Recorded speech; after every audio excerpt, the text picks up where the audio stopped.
আসসালামু আলাইকুম। এই মোবাইলটা হচ্ছে Realme C51।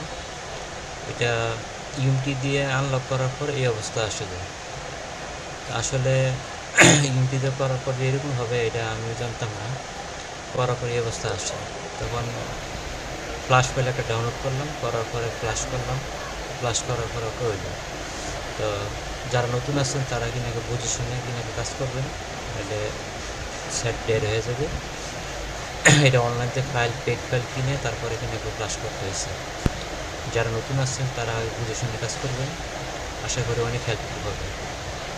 ভিডিওটা দেখতে থাকুন, যদি ভালো লাগে তাহলে আমার চ্যানেলটি সাবস্ক্রাইব করবেন, আর পেজে থাকলে পেজটা ফলো করে দেবেন।